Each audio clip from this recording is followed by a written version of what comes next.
Hello everyone, আমি প্রিয়া। আমার একটি নতুন ব্লগে তোমাদের সবাইকে স্বাগত। সেদিন কিছুদিন আগেই আর কি চলে গেছিলাম একটা বার্থডে পার্টিতে। তা আমাদের পাড়ার এক দাদার ছেলের জন্মদিনে।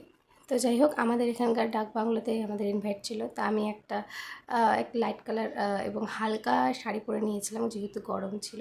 তো যাই হোক, তারপরে দুজনে মিলে রেডি হয়ে চলে যাই। এবং সাথে কিন্তু দিদিভাই এবং মেজদা পুচকুও ছিল। আর আমাদের এই ডাক বাংলো না একদম অনেক পুরনো একটা হল, যেখানে বিয়ে এবং অন্নপ্রাশন সমস্ত কিছু হয়। তো সেদিন গরম ভালোই ছিল। তো যাই হোক, তাও ভালো লেগেছে, কোনো অসুবিধা হয়নি। তার কারণ হচ্ছে এখন যে গরমগুলো পড়বে সেটার তুলনামূলক অনেকটাই কম ছিল। তো সামনের গেটে গণেশ ঠাকুর ছিল। আর হচ্ছে যাওয়ার রাস্তাটা কিন্তু পুরোটাই বেলুন দিয়ে সাজানো ছিল, বিভিন্ন কালারের বেলুন দিয়ে। আর ছোটো পুচকু প্রত্যেকটাতে হাত দিচ্ছিল। তো যাই হোক, তারপরে কিন্তু আমরা পৌঁছে যাই ভেতরে। তারপর তোমাদের সাথে শেয়ার করবো পুচকুর একটা কাণ্ড। তোমরা বুঝতে পারবে কি না জানি না। পুচকু মানে প্রচণ্ড, এখানে তো ভিড় ছিল অনেকই, কিন্তু পুচকুর যেই দিদিভাই ওই বার্থডে বয়কে কোলে নিয়েছে, পুচকুর সেই রাগ উঠেছে। ও হচ্ছে ওর মার কোলে উঠবে, এই দেখো, এই হলো কাণ্ড।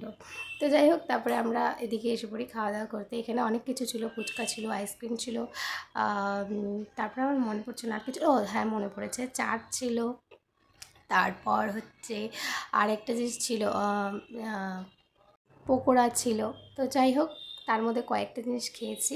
আর তারপর না, এখানে একটা দারুণ জিনিস হচ্ছিল, সেটা হচ্ছে একজন দাদা বাঁশি বাজাচ্ছিল, যেটা আমার ভীষণ ভালো লেগেছে।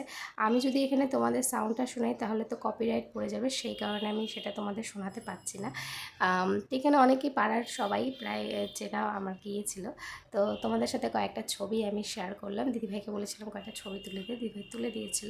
আর এখানে আমি আর ও যখন বসেছিলাম তখন কয়েকটা ক্লিক করেছি তোমাদের সাথে, সেটাই শেয়ার করলাম।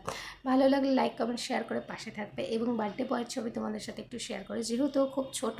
এই যে দিদিভাইয়ের কোলে বসে আছে হোয়াইট কালার জামা পরে, যেহেতু খুবই ছোট, সেই কারণে গরমের মধ্যে না ওরা খুব অস্থির হয়ে যায়। সেই কারণে আমি কোলে নিয়ে নিই, দিদিভাই কোলে নিয়েছিল, তখন দাদাকে বলেছিলাম ছবি তুলে দিতে।